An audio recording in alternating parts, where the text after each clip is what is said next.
Então, uma boa noite a todos. Que a graça e a paz do nosso Senhor e Salvador Jesus Cristo seja sobre a sua casa, sobre a sua família, sobre o seu ministério. E o Senhor Jesus possa manifestar o poder dEle a cada dia na sua vida e você possa progredir em conhecer ao Senhor.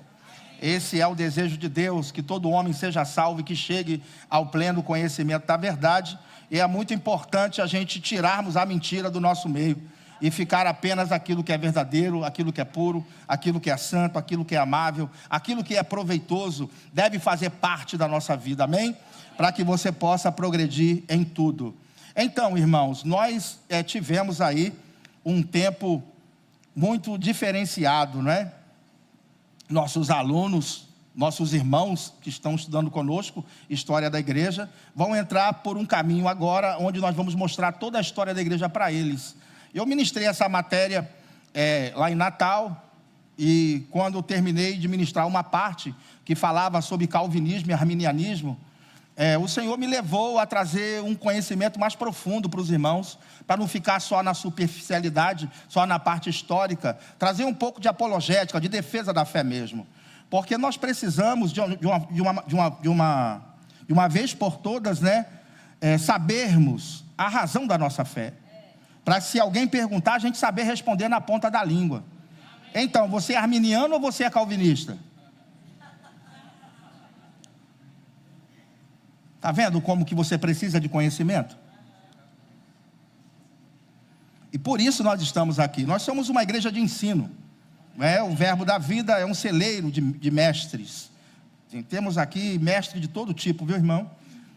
Cada um melhor do que o outro. Você vai encontrar pessoas extraordinárias no nosso ministério que ensina tremendamente bem. É um ministério chamado para ensinar. E você veio aqui nessa noite, se veio como visitante, sente e se delicie, viu? Você vai ter hoje uma resposta sobre essa questão. É possível perder a salvação? Uma vez salvo, salvo para sempre? Será que biblicamente nós conseguimos respaldo para uma declaração como essa? O homem já nasce pecador? Então são perguntas que nós estaremos respondendo hoje à noite. Quem está animado aí? Amém. Se você não está, eu estou bastante animado. Para isso, eu vou voltar aqui um pouquinho, para você entender como era a vida na Idade Média. Para falar de calvinismo é importante voltar um pouquinho, para falar como era a vida na Idade Média. Nós sabemos que em 476 houve a queda do imã do Ocidente. Quem estudou a história da igreja comigo aí? Já sabe, houve a queda do Império Romano do Ocidente em 476 e se começa a surgir um novo regime de governo. Os papas, eles começaram então a governar, começa o regime papal.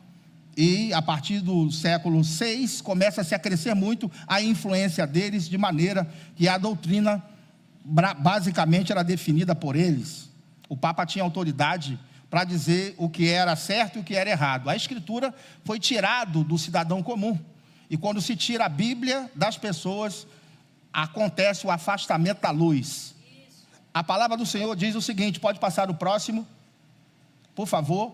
Salmo 119, versículo 105 diz: lâmpada para os meus pés é a tua e luz para o meu caminho. O que eu vou trazer para os irmãos aqui é exatamente o que a história diz sobre o que aconteceu na história da igreja do Senhor Jesus. Pelo menos uma parte dessa história. Então isso é senso comum. Você pode procurar no Google e você vai achar a mesma história que eu estou contando aqui. Ok? Então é uma coisa que é senso comum. Então não fique chateado. Nós vamos falar aqui como que a igreja do Senhor ela se corrompeu. Porque era a igreja do Senhor. Nessa fase aqui, nós entendemos que a igreja ela se desviou da verdade e começou a se afastar da luz. É a igreja do Senhor, amém, irmãos? Agora ela deixou de representar Deus como Deus queria. E o poder, então, subiu para a cabeça dos homens, onde os homens buscavam o poder, riqueza e dinheiro. Então, esse foi um capítulo muito negro da história da igreja em si. Por exemplo, a obra de Cristo salvadora, ela foi substituída por sacramentos. Pode passar o próximo. Se criou uma doutrina chamada doutrina do purgatório. Essa doutrina do purgatório diz que quando alguém morre, essa pessoa não vai direto para o paraíso. Diz que a pessoa vai para um lugar ali, ficar aguardando os seus pecados serem purgados, até que a alma fique leve. E aí a alma sobe então para o paraíso. Veja que isso a gente não encontra respaldo nas escrituras para isso. Então, essa época, ela é conhecida pelo acréscimo de doutrinas, e a doutrina do purgatório foi uma delas.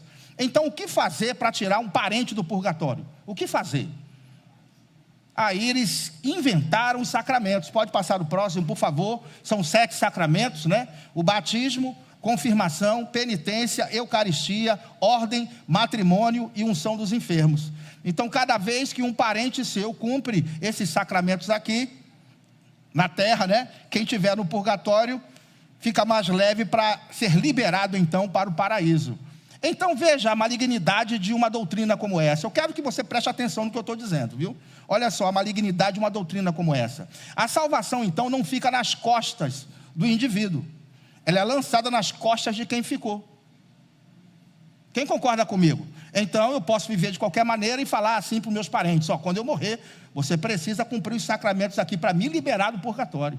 Então, as pessoas, obrigatoriamente ou naturalmente, não vão viver a santidade que se espera, já que eu não tenho responsabilidade nenhuma com a minha salvação.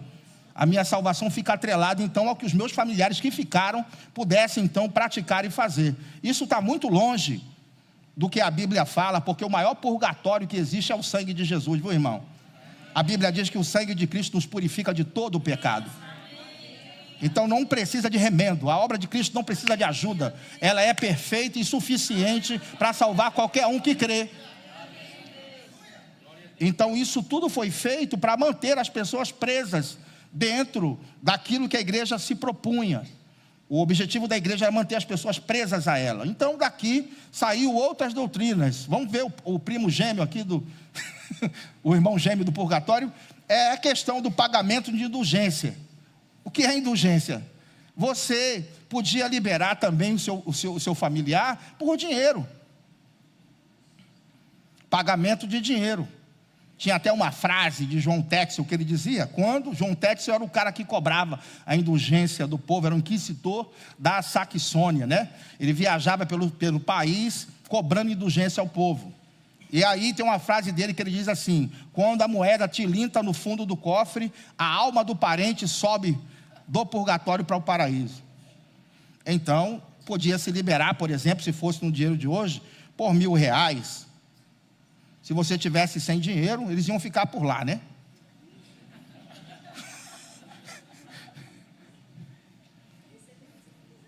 É forte, né, Brasil?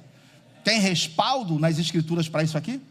Então, o afastamento da Bíblia ocasionou tudo isso. Eu não quero me deter aqui, mas eu queria só te mostrar o pano de fundo. Então, foi 1000 anos de era das trevas, idade das trevas. 1000 anos perdidos, 1000! Onde a população, eles começaram então a empobrecer e muito. Eles tomavam 4 banhos por ano. 4 banhos eu tomo por dia. 4 banhos por ano. A miséria era grande. Os homens não tinham acesso à alfabetização. Quanto mais ignorantes as pessoas, melhor para a igreja nessa época. Então era um poder grande. Eles mandavam e desmandavam no mundo, porque tinha a consciência dos fiéis na sua mão. Se alguém se voltasse contra, era justiçado, queimado na fogueira. Isso é história, viu, gente? Não se espante, não. Quem estudou isso aqui na 6ª ou 7ª série? Isso aqui é ensinado, é ou não é ensinado? Isso aqui é ensinado. Não da maneira que eu estou ensinando aqui, claro, né? Mas é ensinado. Então, e quando se deu um basta nisso aqui, com um movimento chamado Reforma Protestante. Pode passar o próximo, por favor. Então, em 31 de outubro de 1517, eclodiu um incidente que provocaria o rompimento entre Lutero e a Igreja Católica, girado em torno do episódio conhecido como venda de indulgências. Escandalizado com essa prática, Lutero afixou na porta da igreja Wittenberg um manifesto público, as 95 teses, em que protestava contra a atitude do Papa e expunha os elementos de sua doutrina. Iniciava-se ali uma longa discussão entre Lutero e as autoridades eclesiásticas, culminando com a sua excomunhão pelo Papa em janeiro de 1521. Então, o Lutero foi o grande nome da reforma, não foi o único homem que Deus trabalhou para libertar o mundo dessa tirania. houveram movimentos de reforma antes, mas eu quero focar apenas nesse aqui, no rompimento. Então a igreja ela se rompe, se desliga e começa-se então um movimento que a gente chama protestantismo. Por que protestantismo? Porque protesta contra aqueles abusos implantados pela igreja em 1000 anos. Então a igreja se separa e se volta para as escrituras. Culmina-se isso com a invenção da imprensa por Gutenberg no século XV, onde agora se podia imprimir os livros, principalmente de Lutero, e também a Bíblia em alemão que Lutero tinha traduzido. Observe então que foi um movimento divino para libertar os homens daquela tirania. Estamos observando então que Deus trabalhou para que nós chegássemos até esse ponto. Agora, houve a reforma protestante, sim, passa ao próximo, mas a doutrina precisava ser organizada. Ok? Aqui agora eu vou falar o ponto bom do calvinismo e depois a gente vai tratar do ponto ruim. Tá certo? Então o ponto bom, tem ponto bom? Rapaz, tem, viu, irmão? Mas é preciso evoluir. Então, Lutero foi o grande nome da reforma e João Calvino, então, foi o homem que organizou a doutrina.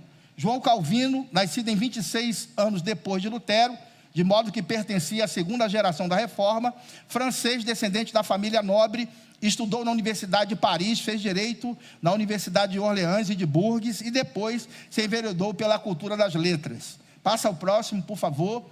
Criou-se com base no calvinismo um modelo ideal de homem religioso e trabalhador para quem o sucesso econômico e a conquista de riqueza eram um sinal da predestinação divina ao paraíso. Essa ideologia foi bem aceita pela burguesia mercantil na medida em que sua ganância pelo lucro era justificada pela ética religiosa. Identificando-se com a burguesia, o calvinismo espalhou-se por diversas regiões da Europa, como França, Inglaterra, Escócia, Holanda, países onde se expandia o capitalismo comercial. Pode passar o próximo, por favor. Então, calvinismo, a base do calvinismo é isso aqui, ó. O Deus soberano decide quem ele vai salvar. O homem não tem condições de se salvar por si mesmo. Deus escolhe a quem ele vai salvar. Um ele salva, eu quero salvar esse, então esse aqui vai ser salvo por mim, venha para cá. E o restante, aqueles ali vão para o inferno. Então Deus escolhe a quem vai salvar. O calvinismo prega uma soberania divina que vai além daquilo que a Bíblia nos mostra. Porque o coração do homem é a terra que ninguém ama. Anda, na verdade, né? O homem decide o que fazer. Você decidiu estar nesse culto? Sim ou não? Então existe o livre-arbítrio. A grande bênção de Deus ter feito o homem e os anjos foi a capacidade que cada um tem de escolher o que fazer. Então, para poder tirar, na verdade, essa prerrogativa do homem, o calvinismo tem que dizer que não existe livre-arbítrio, quando na verdade existe livre-arbítrio. Claro que o homem tem poder de escolha. Então, Deus decide a quem vai salvar. O homem não tem condições, por estar tão envolvido com o pecado, de se salvar por si mesmo. Será que isso é verdade? Irmãos, isso foi importante para aquela época. Por que foi importante? Porque a soberania de Deus libertou os homens da soberania do Papa. Você está entendendo? Porque até então o Papa fechava o céu ou o inferno para quem ele quisesse. Ele mandava e desmandava. Então, a ideia de que Deus escolhe a quem vai salvar e Deus é soberano acima de tudo, trouxe essa libertação dessa dependência dos decretos papais e da doutrina e da decisão do Papa. Então isso foi importante para aquela época? Sim, eles estavam precisando de um choque de realidade. Esse tipo de ensino foi importante para aquela época. Esse lado foi bom. O outro ponto importante é esse aqui, ó. Pode passar, por favor. Uma vez salvo, salvo para sempre. Libertou o homem da dependência dos sacramentos. Lembra dos sacramentos? Passa ao próximo, por favor. São 7, né? Batismo, confirmação, penitência, eucaristia, ordem, matrimônio e unção dos enfermos. Veja que uma vez salvo, a consciência de que eu estou salvo, me tira da obrigação de fazer esses sacramentos aqui. Então isso foi importante para aquela época, sim ou não? Foi, porque os homens dependiam disso para poder trazer alívio para suas consciências. Mas quando se começou-se então a pregar, uma vez salvo, salvo para sempre, tirou os homens dessa dependência, desses sacramentos, e isso foi uma coisa boa para aquela época. Agora, quantos sabem que Deus pode permitir você viver de uma certa forma, mas que depois que chegar algo novo, você precisa abandonar o velho. Até mesmo na sua própria vida, você tem que discernir se você tem que continuar fazendo o que você está fazendo. Porque para o novo de Deus chegar na sua vida, muitas vezes, você vai ter que mudar suas amizades, você vai ter que mudar o seu comportamento, você vai ter que procurar respirar outras coisas, porque senão o novo não vai chegar. Não adianta você vir nos cultos e você não se propor mudança. Você está entendendo bem essa questão? Isso funciona não apenas aqui não. Em qualquer segmento que você pensar, as mudanças vêm realmente quando alguém decide fazer coisas diferentes. Porque você quer ter resultados diferentes fazendo as mesmas coisas? Então você até aceitou a Cristo, mas seu comportamento não muda. Como que você espera que as coisas vão mudar ao seu redor? Aqui é a mesma coisa. Nós entendemos que isso foi válido para aquela época. Agora, nós evoluímos no conhecimento pelo acesso às Escrituras. Então é inadmissível pensar ainda dessa forma aqui, já que a gente vê muitos textos e olhando para a Bíblia de um aspecto geral, e é só uma questão de pensar, nós conseguimos entender que essa doutrina não pode ser uma doutrina validada pelas Escrituras. E é isso que a gente vai trabalhar aqui. Quem está pronto aí? Amém. Aperte os cintos, viu? É isso que a gente vai trabalhar aqui hoje. Então, isso foi importante para aquela época. Ok? Pode passar o próximo. Em 1536, o calvinismo publicou sua principal obra, As Institutas da Religião Cristã, na qual afirmava que o ser humano estava predestinado, de modo absoluto, a merecer o céu ou o inferno. Explicava Calvino que, por culpa de Adão, todos os homens já nasciam pecadores, o chamado pecado original. Certamente que essas ideias não caíram no colo dele de uma hora para outra, mas isso aqui ele tirou de Agostinho de Hipona, um teólogo do século V. Foi muito influenciado por ele. Então essa questão do pecado original veio de Agostinho. Ele diz, mas que Deus tinha eleito algumas pessoas para serem salvas, enquanto outras seriam condenadas à maldição eterna. Será que o homem já nasce pecador mesmo? Tem esse tal de pecado original mesmo? Hoje a gente vai ver isso aí. Portanto, nada que os homens pudessem fazer em vida poderia alterar seu destino já previamente traçado por Deus. Imagina aí, será que você é salvo ou não é? Será que você está predestinado ao inferno ou ao céu? Isso coloca muita dúvida na nossa salvação. É um terreno bem escorregadio, é ou não é? Eu penso que seja. Agora, tem o pensamento contrário ao do calvinismo, que é, pode passar o próximo, o arminianismo. O arminianismo veio de Jacobus Arminius, né? Quem, usando o seu livre arbítrio, se arrepende e crê na palavra da salvação, dada por Jesus. Então, quem é calvinista aqui agora? Quem é arminiano? Tá vendo como que agora começa-se a trazer luz? Então Deus não decide quem vai salvar, eu que tenho que crer na mensagem. Porque senão para que pregador? E para que um espírito para convencer? Não precisaria disso, né? A mecânica da salvação não encaixa nesse tipo de pensamento. Pode passar o próximo então e vamos trabalhar. Olha aqui, todos os homens já nasciam pecadores, o chamado pecado original, segundo a crença do calvinismo. Mas que Deus tinha eleito algumas pessoas para serem salvas, enquanto outras seriam condenadas à maldição eterna. Portanto, nada que os homens pudessem fazer em vida poderia alterar seu destino, já previamente o quê? Traçado. Será que isso é verdadeiro? Pode passar o próximo. Vamos então, irmãos, responder essa pergunta aqui. O homem já nasce pecador? Uma criança tem pecado? É a próxima pergunta, ó. Vou te ajudar a responder. Passa o próximo, por favor. Uma criança tem pecado? Quem acha que uma criança tem pecado aí? Ninguém acha nada, né? Todo mundo com medo assim. Eu quero que o senhor me ensine, por favor. Uma criança tem pecado ou não tem? Eu vou te ajudar com a resposta de Jesus. Vamos ver aqui, ó. Pode passar o próximo.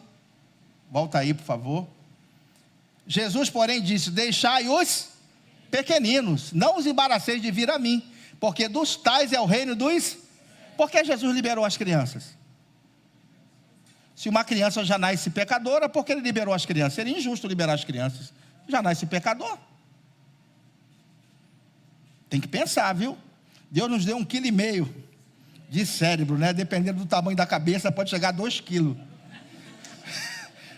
Depende do tamanho da cabeça. Mas é para a gente pensar. Ora, Jesus liberou as crianças.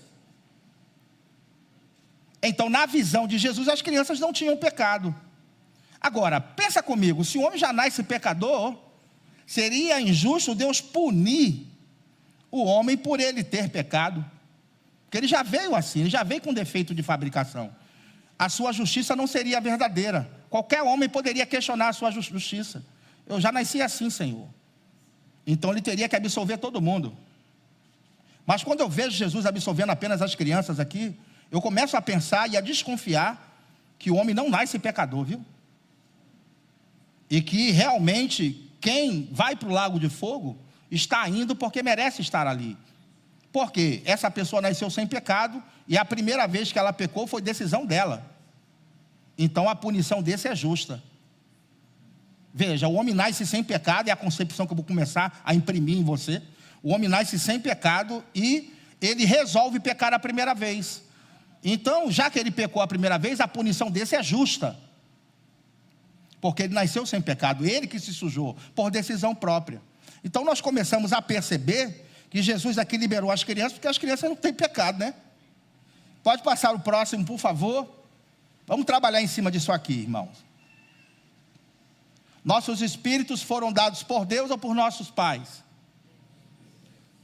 Por Deus. Se foi dado por nossos pais, se foi dado por nossos pais, então poderia até ser que nós tivéssemos herdado o pecado dos nossos pais. Poderia até ser, com muitas aspas aí, bota aspa nisso, viu?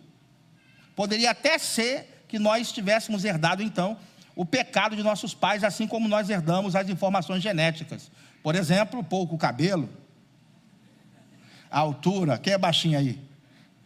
Né? Quem é muito alto? Isso aí você herdou dos seus pais, cor dos olhos, cor da pele, timbre da voz. Isso aí você herdou. Será que o pecado veio como informação genética ou não? Será que nossos espíritos foram dados por Deus ou por nossos pais? Vamos responder essa pergunta? Por Deus. Sentença pronunciada pelo Senhor contra Israel. Fala o Senhor que estendeu o céu, fundou a terra e formou o espírito do homem dentro dele. Quem dá o espírito é quem?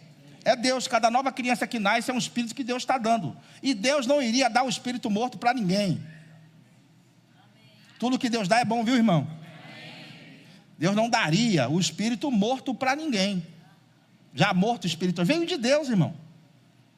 É forte, né? Pode passar o próximo, por favor. Olha isso aqui, ó. Pode passar. Além disso, volta aí. Está com o dedo ligeiro, irmão. Volta mais um. Volta, pode voltar. Aí. Além disso, tínhamos nossos pais segundo a carne que nos corrigiam e os respeitávamos. É bom você ir só na barra de espaço ou naquele tracinho, que tem aquelas 4 setas. Fica mais fácil. Além disso, tínhamos nossos pais segundo a carne que nos corrigiam e os respeitávamos. Não havemos de estar em muito maior submissão ao Pai dos Espíritos, e então viveremos. Veja que Deus aqui é chamado do Pai dos Espíritos, mostrando que os Espíritos vêm de Deus. Passa o próximo, por favor. E o pó volte à terra como era, e o Espírito volte a Deus que o...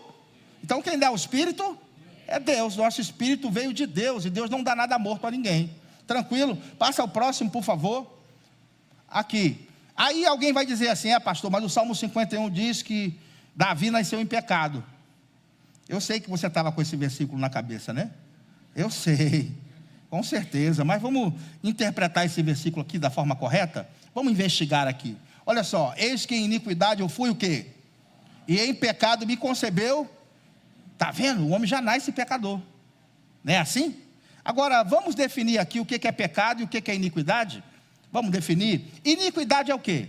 Iniquidade é alguém que peca constantemente e não liga para estar pecando. Simplesmente ele peca hoje, ele peca amanhã, ele peca depois de amanhã, e ele não se arrepende. Ele já está acostumado com aquilo. E quem faz isso está consciente do seu pecado, mas não está ligando. E como que uma criança pode ter iniquidade? pecar conscientemente várias vezes. Acabou de nascer, deu o primeiro choro. Ué! Acabou de nascer. Criança comete iniquidade? E pecado? Pecado é quando alguém erra tentando acertar. É consciente, mas é uma coisa pontual, não é cotidianamente. Os irmãos estão entendendo? Mesmo assim, esses dois casos não cabem na questão da criança, que acabou de nascer, irmão. A criança não sabe nem identificar os pais ainda. Está ainda percebendo, tendo as primeiras percepções do mundo. Então, Davi não pode estar falando dele, nesse texto. Então, de quem, pastor, que ele está falando? Olha aqui, preste atenção. Em iniquidade eu fui formado. A expressão formado pode ser traduzido como concebido.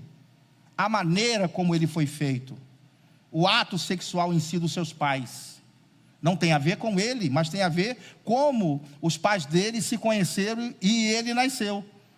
Porque acredita-se que o pai de Davi, o Jessé, ele teve Davi através de uma moabita, uma estrangeira. E era proibido o povo israelita se casar com uma estrangeira. Foi um relacionamento fora do casamento dele. E isso a gente consegue perceber muito bem olhando para outras passagens.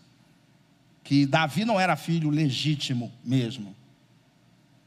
Vocês estão entendendo? A maneira que ele foi concebido foi por causa dos pecados dos seus pais. Da maneira como ele foi concebido, ele não está falando aqui dos seus próprios pecados, mas dos pais. Por exemplo, o dia que Samuel foi ungir o rei de Israel, e ele chega na casa de Jessé, todos os filhos estão lá. Por que Davi não estava? Já parou para pensar? Um profeta do calibre de Samuel, cuja palavra jamais caiu, vai visitar a casa e os filhos todos não estão lá? Você não acha isso estranho, não? Alguém pode dizer assim, não tinha com quem deixar as ovelhas. Mas no dia que ele foi levar comida para os irmãos, na frente de batalha, se arrumou um guarda para tomar conta das ovelhas. Por que não arrumou um guarda no dia em que o profeta Samuel ia lá ungir? Tanto é que a posição de Samuel na casa, quando ele pergunta assim, acabaram-se os mancebos? Porque Deus disse, não é nenhum desses não.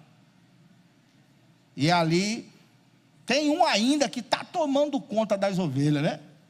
Ele fala assim, não me assentarei à mesa enquanto esse não chegar. Ele percebeu a injustiça. Davi então foi honrado na frente de todos, porque você não deve buscar posição. Simplesmente Deus te tira de trás da malhada, viu, irmão? Existem processos que passamos na vida, é verdade, mas o crente não deve brigar pelas coisas, lutar, eu quero, não deixa, vai cair no seu colo, irmão. Tem coisa que você não tem que ficar lutando. Existem coisas que vale a pena a gente botar na justiça, esse tipo de coisa. Mas tem situações em que Deus vai trabalhar a teu favor, sem você se envolver. Então aqui não é o pecado de Davi, são dos seus pais. Irmãos, está claro como água ou não está? Tá. Então esse texto aqui está quebrado as duas pernas dele, que confirma que o homem nasceu pecador. Não está certo. Pode passar o próximo, por favor. Pode passar. Olha só, esse texto aqui que as pessoas usam muito para dizer que um homem já nasce pecador. Portanto, assim como por um só homem entrou o pecado no mundo, e pelo pecado a morte, assim também a morte passou a todos os homens, porque todos pecaram. Está vendo, pastor? O homem já nasce pecador. É importante interpretar o texto direito. Olha isso aqui, ó. Assim como por um só homem entrou o pecado no homem. Está assim na Bíblia? Não. No mundo. O pecado entrou aonde? No mundo. Não diz que o pecado entrou no homem, mas o pecado entrou no mundo, mostrando aqui que o pecado começou a atuar nessa atmosfera. A palavra para mundo é a palavra cosmos, que pode ser interpretado como esse planeta ou o universo em si. O pecado então teve legalidade para começar a atuar nessa atmosfera. Aí ele diz, assim como o pecado entrou no mundo, e pelo pecado a morte, assim a morte passou a todos os homens. Veja que o texto não diz que o pecado passou a todos os homens, mas diz que a morte sim passou a todos os homens. Porque todos o quê? pecaram, ou seja, todos, assim como Adão, caíram. De alguma forma, pelo pecado estar no mundo, o homem nasce, vive espiritualmente, a criança cresce, por estar envolvida num ambiente de pecado, ela acaba tomando a decisão de pecar, e quando ela peca, ela morre espiritualmente, e aí precisa-se de salvação, ok? Beleza? E quando a gente sabe que uma criança precisa de salvação, eu vou olhar para o texto de Gênesis, e me mostra que quando Adão pecou, a primeira coisa que ele fez foi se esconder. Foi ou não foi? E Deus perguntou a ele, por que você se escondeu? Porque eu estou nu. E quem te disse que você estava nu? Veja que ele teve vergonha da nudez. Então, quando uma criança começa a ter vergonha da nudez, correr pela casa, estou pelado, se esconder das pessoas, aí você já sabe que ela precisa muito de Jesus, viu, irmão? Tudo bem? Beleza? É um sinal. É uma das formas que a gente tem aqui para a gente definir isso. Passa ao próximo, por favor. Aqui diz que o pecado entrou no mundo, não diretamente assim no homem, como se interpreta esse texto. Olha só outro texto que comprova que o pecado está no mundo. Pode passar, por favor. Olha só. Portanto, se depois de terem escapado das contaminações no homem, está assim? Das contaminações do mundo, mediante o conhecimento do Senhor e Salvador Jesus Cristo, se deixam enredar de novo e são vencidos, tornou-se o seu último estado pior que o primeiro, falando que o mundo em si está contaminado. Esse texto, ele confirma isso. Outro texto que confirma isso é aquele que Jesus foi se batizar, e quando João Batista olhou para ele e falou, eis aí o Cordeiro de Deus que tira o pecado do mundo. Foi ou não foi? Então o pecado está operando no mundo. O homem nasce e vive espiritualmente. Pode passar o próximo, por favor. Agora, esse texto aqui, ele realmente dá raiva, viu? Ele é tão simples que dá raiva. Dá raiva em quem defende a outra coisa. Olha a simplicidade desse texto aqui, ó.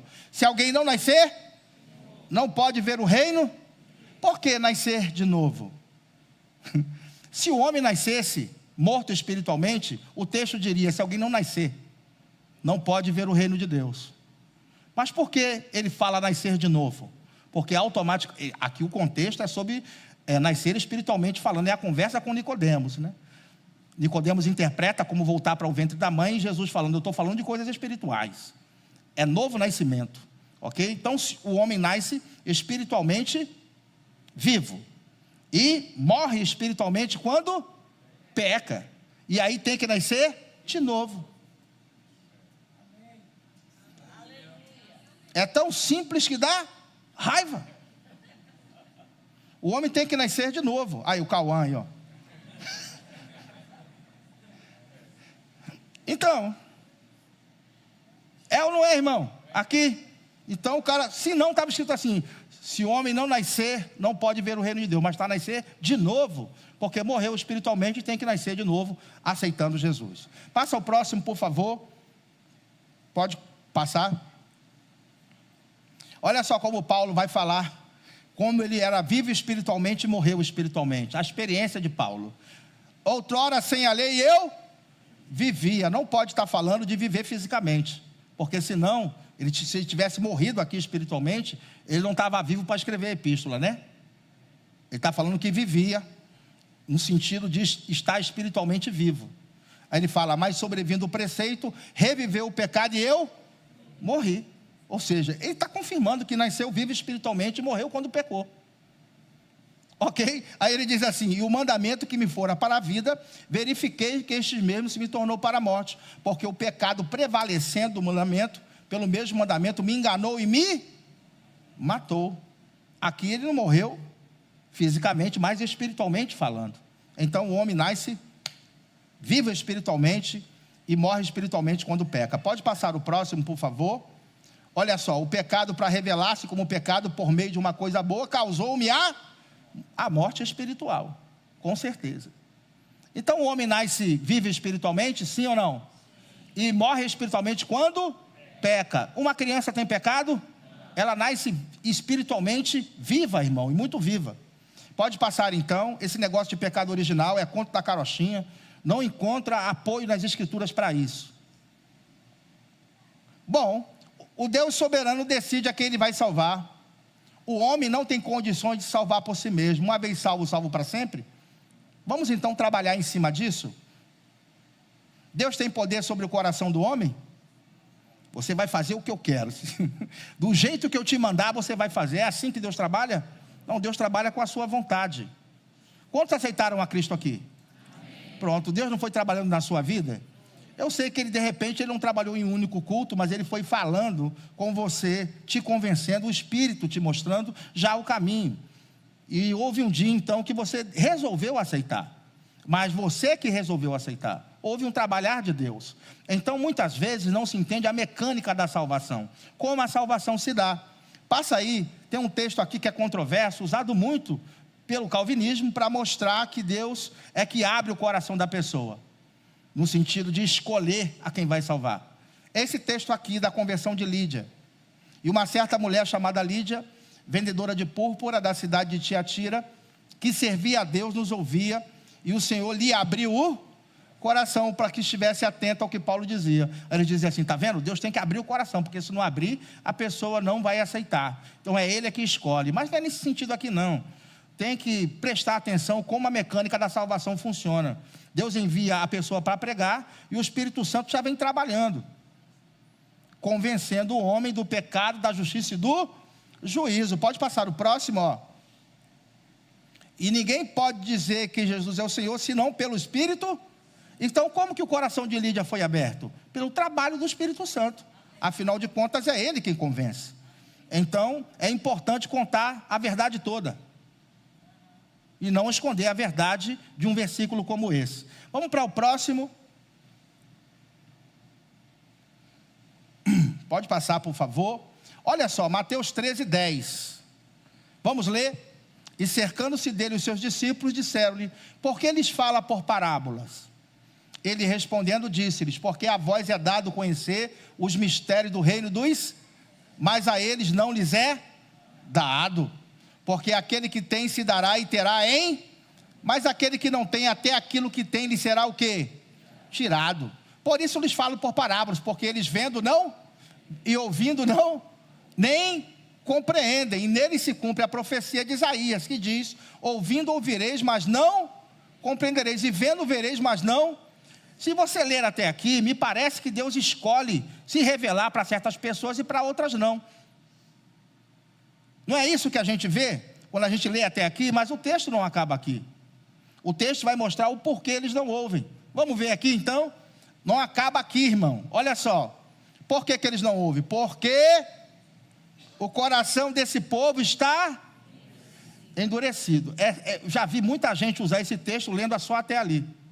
Mas veja que eles não veem, não ouvem, não entendem, porque o coração está endurecido. Aí ele diz, e ouviram de mal? É Deus que está escolhendo ou é eles que não querem ouvir?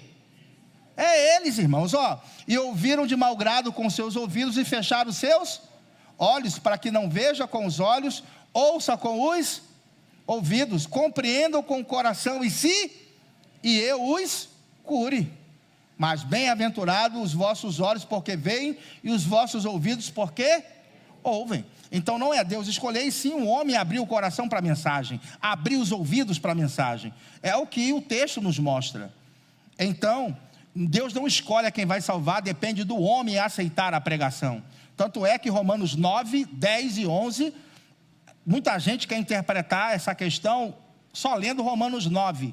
Mas é importante ler o 10 também e o 11. O 11 diz, pela incredulidade eles foram cortados, falando dos judeus.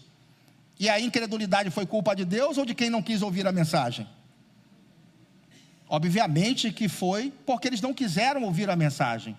Então os ramos naturais que eram os judeus foram cortados. Mas graças a Deus, que nós que éramos oliveira brava, fomos enxertados na oliveira verdadeira. E passamos a desfrutar então dos valores espirituais que era direito dos judeus, porque eles não quiseram. Então quem é crente aí, levanta a mão e dê um glória a Deus bem alto aí. Você creu e recebeu. Eles não creram e foram cortados. Romanos 9 e 10 e 11 tem que ser lido o contexto todo, viu? Isso é só uma dica aqui para quem de repente está pensando no texto de Romanos 9. Então observe então que não é Deus que escolhe, então cabe ao homem ouvir e prestar atenção na mensagem. Quantos aqui já viram o ladrão da cruz? Na mesma condição do que Jesus, e olhou para aquele homem e disse assim: lembra-te de mim quando entrares no seu reino. Quantos já viram isso aqui? Já leram? Agora, quantos poderiam ver que Jesus tinha um reino, ele sendo crucificado como um malfeitor? Reconhecer que Jesus tinha um reino era fácil quando ele estava multiplicando pães e peixes, andando por cima da água. Era muito mais fácil ou não era? Era muito mais fácil. Mas ali, na mesma condição, a fé do ladrão da cruz foi algo poderoso. Ele olhou para ele assim e falou: esse homem tem um reino. Falou: olha, lembra-te de mim quando você entrar no seu reino. Ali foi um tipo de fé que operou na vida daquele homem para que ele pudesse ser salvo. Agora, quantas pessoas que tinham olhos, os dois olhos, e não reconheceram Jesus como Messias? Agora veja o cego Bartimeu. Ele já chama Jesus por um nome messiânico: Jesus, filho de Davi, tem misericórdia de mim. Ele já chama Jesus por um nome messiânico. Ele cria que Jesus era o Messias, mesmo sem ter olhos. Porque o problema está no coração. Ok, irmãos? Então Deus não escolhe a quem vai salvar, simplesmente o coração da pessoa que tem que se render à mensagem. Passa ao próximo, por favor. É desejo de Deus que todos os homens sejam o quê? Salvos. Olha esse texto aqui, ó. Porque isso é bom, agradável diante de Deus, o nosso o quê? Salvador, que quer que todos os homens se salvem e venham ao conhecimento da... É desejo de Deus que todos os homens sejam salvos. Isso é claro. Deus amou o mundo de tal maneira que deu seu Filho unigênito, para que todo aquele que nele crê não pereça, mas tenha vida eterna. É desejo de Deus salvar os homens. Afinal de contas, o sacrifício vai ser desperdiçado? Deus não escolhe, não pode escolher quem vai salvar. Porque seria injusto alguém que foi condenado ao lago de fogo chegar e dizer assim: não, eu estou aqui porque a culpa não foi minha não. Foi o Senhor que não me escolheu. Qualquer um poderia questionar a justiça de Deus, irmãos. Se Deus escolhe a quem vai salvar, é certo ou não? Que alguém poderia dizer: não, o Senhor é injusto porque o Senhor não me escolheu. Então nós estamos jogando a culpa da salvação dos homens nas costas de um Deus que já o justificou. Isso é loucura. Isso não faz nenhum sentido, né? Pode passar o próximo, por favor. Estamos salvos? Quem está salvo aí? Amém. Glória a Deus, né? A maioria acredita que está. Eu vou jogar uma pimenta aí agora, viu? Jogar uma pimentinha aí. Olha esse texto aqui. E isso fazei conhecendo o tempo que já é hora de despertardes do... Porque a nossa salvação está agora mais perto de nós do que quando nos tornamos... Ele joga a salvação para o futuro. Por que ele não falou que estava salvo? Ele falou: olha, a salvação está mais perto de nós do que quando nos tornamos crentes. Parece que a salvação é algo a ser atingido ainda. Vamos ver outro texto aqui. Olha esse aqui, ó. Não são todos eles espíritos ministradores enviados para servir a favor dos que hão de herdar a salvação? Ele jogando a salvação para o futuro de novo. Estamos salvos ou não estamos? Sim, irmãos, nós estamos salvos, mas não completamente ainda, porque a salvação atingiu o meu espírito. Ok? Eu não sou só espírito, eu sou espírito, alma e corpo. A salvação atingiu o meu espírito? Através do novo nascimento eu tenho a vida de Deus. Agora a mente vai sendo renovada pela palavra de Deus. Acolhei com mansidão a palavra em vós implantada, a qual é poderosa para salvar a vossa alma. A nossa mente é salva pela palavra de Deus, pela renovação da mente. Então a alma vai sendo salva cotidianamente, mas o espírito está salvo e a mente vai sendo transformada. E o corpo? A salvação só atinge o corpo quando a gente recebeu o corpo de glória. Por isso que nós estamos salvos e não completamente ainda, porque a salvação é um processo que atingiu o seu espírito, está atingindo a sua mente e vai atingir o seu corpo no arrebatamento. Então é um processo gradativo. Então nesse espaço de tempo é possível sim perder a salvação, porque a salvação só entra no estágio irreversível quando o seu corpo for glorificado. Por isso ainda morremos. Mas vai chegar um dia que a salvação vai atingir o seu corpo. E eu espero que ele venha com cabelo, né, irmão? É ou não é? Ela vai atingir o seu corpo um dia. Por isso que ele está falando, onde herdar a salvação, jogando para o futuro. Pode passar o próximo, por favor. Aí ele diz aqui, ó, bendito seja o Deus e Pai de nosso Senhor Jesus, que segundo a sua grande misericórdia nos regenerou para uma viva, pela ressurreição de Jesus Cristo dentre os... O assunto é a ressurreição dos mortos. Ele fala para uma herança incorruptível, incontaminável e inacessível, reservada nos céus para vós, que pelo poder de Deus sois guardados mediante a fé para a salvação que está preparada para se revelar no último. Veja que ele está falando sobre a ressurreição dos mortos, onde a completude da sua salvação se dará no arrebatamento, quando você receber o corpo de glória. Então nós temos um processo até chegar lá. Nesse período, existe o perigo da pessoa se apostatar da fé, que é bem diferente de desviar. Porque quando você se desvia, o Espírito Santo não sai de você. Ele vai ficar em você para te trazer de volta, trabalhando dentro do seu coração. Uma pessoa que se afasta, a gente não sabe como é que está o coração daquela pessoa. E muitas vezes ela está assim, Senhor, me dê forças para voltar, querendo voltar para o convívio. E muitas vezes tem gente que está aqui, frequentando os cultos, fisicamente, mas está mais desviado do que quem saiu. E você acha que porque a pessoa está frequentando os cultos, que essa pessoa está garantida, porque está frequentando os cultos. Está entendendo, irmãos, essa questão? Então a pessoa se afastou e se desviou, não é o mesmo que se apostatar da fé. Então quando alguém, então, essa pessoa perde a sua salvação, quando ela se apostata da fé. Pastor, o que é apostasia? Eu preciso te falar. Passa o primeiro slide, por favor. Pode passar o próximo. Olha isso aqui, ó. É possível ter o nome apagado do livro da vida? É uma pergunta. É possível? É possível perder a salvação? Vou mostrar que é. Olha só, o vencedor será assim vestido de vestiduras brancas, e de modo nenhum apagarei o seu nome do livro da vida. Pelo contrário, confessarei o seu mediante meu Pai diante dos seus anjos. Ele diz, de maneira nenhuma eu vou apagar, porque existe possibilidade de ser apagado. Ao vencedor não terá o nome apagado. Amém? Então é possível que seja apagado. Olha aqui outro versículo. Pode passar, por favor.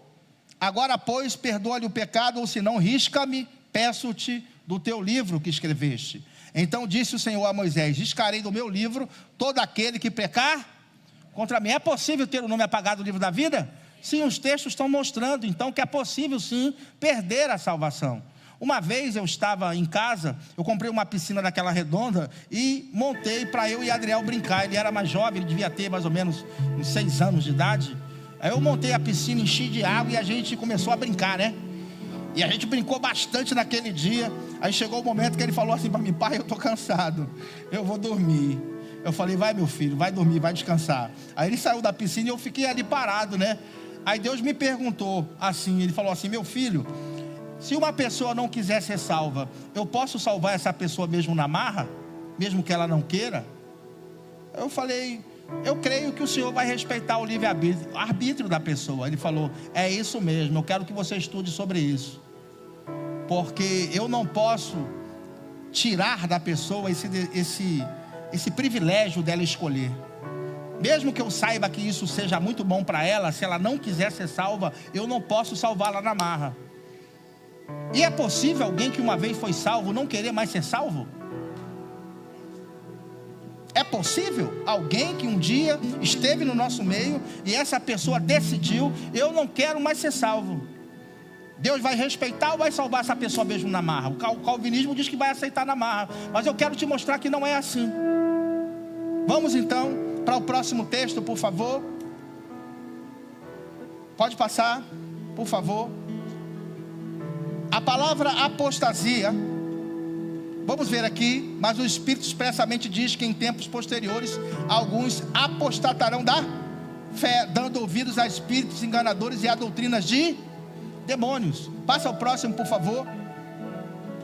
Pessoas vão se apostatar da fé, e apostatar da fé é morrer espiritualmente de novo. Vamos ver isso aqui, ó.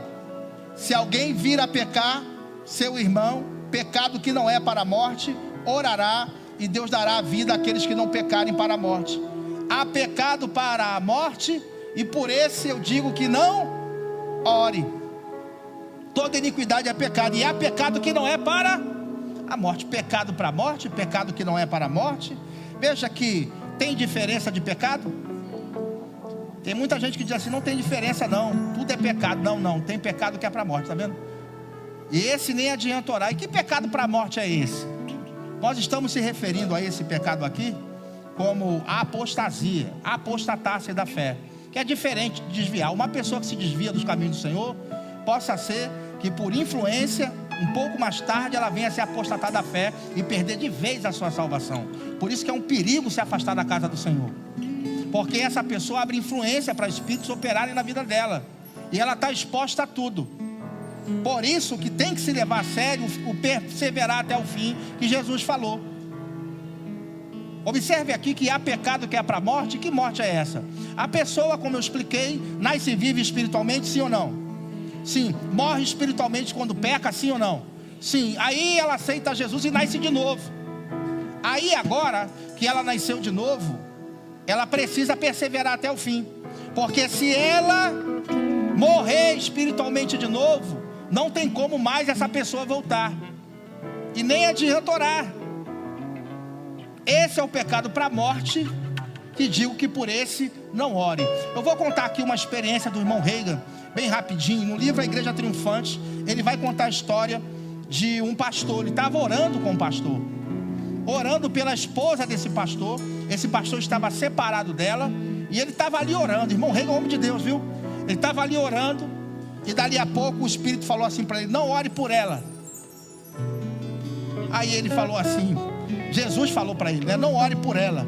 Ele falou: então Jesus, me mostra o versículo que diz para eu não orar por ela. Aí o versículo foi esse: há pecado que é para a morte, eu digo que por esse não ore. Aí ele falou: sim, o versículo foi dado, me mostra então como aconteceu. Pois é, essa mulher, ela era ministra de louvor, louvava na igreja, uma coisa linda, uma mulher muito bonita. Dali a pouco veio um espírito que parecia um macaquinho, assim no ombro dela. O irmão Reagan vendo isso, tudo isso numa visão, viu? Deus mostrou para ele como aconteceu a morte espiritual dessa mulher, tudo numa visão, tipo um macaquinho dizendo assim: ninguém louva como você. E ela no começo, ela rechaçou aquilo. Aí dali a pouco o espírito voltou de novo com a mesma conversa, e ela foi e acolheu. Ela começou a entrar no orgulho, e dali em diante aquela mulher começou a sair com outros homens, a se prostituir e gostar, e só saía com homem casado. Ou seja, ela estava brincando com o pecado. E o que aconteceu? Aos poucos ela foi se esfriando, foi gostando tanto daquilo. E quando esse espírito estava no ombro dela, que ela aceitou a sugestão dele, apareceu uma mancha na testa do tamanho de uma moeda. Tudo isso o irmão Reagan está vendo numa visão, ok? Deus respondendo a ele. Aí ficou essa mancha na testa. O irmão Reagan viu no dia em que ela morreu espiritualmente. Ela estava num motel com uma pessoa, estava passando um homem de Deus, um profeta, na porta do hotel, e o Espírito falou para esse profeta: vai lá nesse hotel falar com fulana. E ele obedeceu. Esse profeta, ele entrou no hotel e falou: fulana está aqui, está em tal apartamento, eu posso ir lá? O atendente deixou ele subir. Ele subiu as escadas, e quando ele abriu a porta, quando ele bateu na porta, que a mulher veio, ele viu, o irmão Reagan, nitidamente a mancha preta na testa da mulher, nitidamente. E a mulher veio atender esse profeta. Quando ela viu o profeta, ela falou assim: já sei o que você veio fazer aqui, suma daqui, eu quero que você e esse Jesus vá para o inferno. Quando ela falou isso, naquele momento aquela moeda preta, aquela mancha preta veio para o coração. Aí naquele momento Deus mostrou para ele que ela morreu espiritualmente, porque a sua salvação vem como? Confessar com a boca e crer com o... A apostasia é a mesma coisa. Ela vem quando alguém crendo, não é falar da boca para fora, não. É a pessoa crendo, ela diz assim: eu não quero mais saber de Jesus, ou alguma coisa nesse sentido. Nega a sua fé com a boca, mas não está negando porque está debaixo de pressão. Não entende, irmão? A pessoa está negando porque ela não quer mais. Então essa pessoa morre espiritualmente. O próximo texto vai explicar isso melhor. Pode passar, por favor, a gente já está encerrando. Olha só. Porque é impossível que os que já uma vez foram quê? Iluminados e provaram o dom quê? Celestial, e se fizeram participantes do Espírito Santo e provaram a boa. É crente ou não é? É crente. Provaram a boa palavra de Deus e as virtudes ou os poderes do século vindouro. E olha o texto. Eu gosto dessa versão porque fala recaíram. Ou seja, morreram espiritualmente de novo. Recaíram, seja outra vez renovados para... Veja que o texto não diz que é impossível que Deus perdoe. Prestou atenção? O texto diz assim: é impossível que eles sejam renovados para arrependimento. É impossível que eles queiram se arrepender, porque eles morreram espiritualmente novamente. Aí ele diz: pois assim quanto a eles de novo crucifica o Filho de Deus e o expõe ao vitupério. Passa ao próximo, por favor. A palavra recaíram ali, ou caíram, é parapito, que significa virar para o outro lado, cair da fé verdadeira, da adoração ao Senhor, voltar atrás. É como se alguém entrasse pela porta da salvação, quando aceitasse Jesus e vivesse lá, e depois resolvesse voltar de novo, sair pela porta da salvação. Sendo que uma vez que você saiu novamente, a porta se fecha. É importante, irmãos, nós entendermos essas questões. É possível perder a salvação? Sim ou não? Nos casos de apostasia. Biblicamente é o respaldo que eu tenho. Você pode vir com qualquer conversa aí, mas biblicamente o que a gente consegue colocar no papel e olhar o olho assim, quando tem apostasia, essa pessoa realmente, ela perdeu sua salvação. Um amigo meu, nós crescemos juntos, ele era da igreja Maranata. Era um cara assim muito usado nos dons. Ele começou a ler livros de ocultismo. E a última visita que eu fiz, eu me lembro, eu fui na casa dele e ele começou a falar contra o evangelho. Mas eu percebi que havia uma influência na vida dele. Eu falei: rapaz, o caminho que você está seguindo é perigoso, viu? O que você está dizendo aí vai te afastar de Deus. E ele falando aquelas coisas, sabe, crendo naquilo. E tudo bem, deixei ele, passou-se um tempo. Eu estou no Nordeste assistindo o noticiário. Dali a pouco aparece assim: mestre de magia negra é preso em ritual por matar a criança. Quem era o líder da seita? Ele se apostatou da fé. Por isso é um perigo se desviar, viu, irmão? É um perigo você se afastar da igreja local, no lugar onde você congrega. Porque a apostasia não ocorre do dia para a noite, é um processo. Sabe, a pessoa se desvia, sai dos caminhos do Senhor, ela está sujeita à influência de espíritos malignos, que muitas vezes vai levar ela a deixar a fé. E nessa noite, né, o Senhor nos trouxe esse ensinamento para trazer para você a ideia de que a salvação é algo muito valioso. Agora, não se perde a salvação com tanta facilidade quanto se prega por aí. Você entende? Uma vez salvo, salvo para sempre? Não, a salvação pode ser perdida, principalmente através de apostasia. Quem quiser mais entendimento sobre isso, você pode ir lá no meu canal, pastorantonolira.com.br, tem um artigo lá. É possível perder a salvação? Tem essas passagens aqui e outras mais. Está bem rechonchudo o artigo, viu? Você pode ler lá e ser edificado.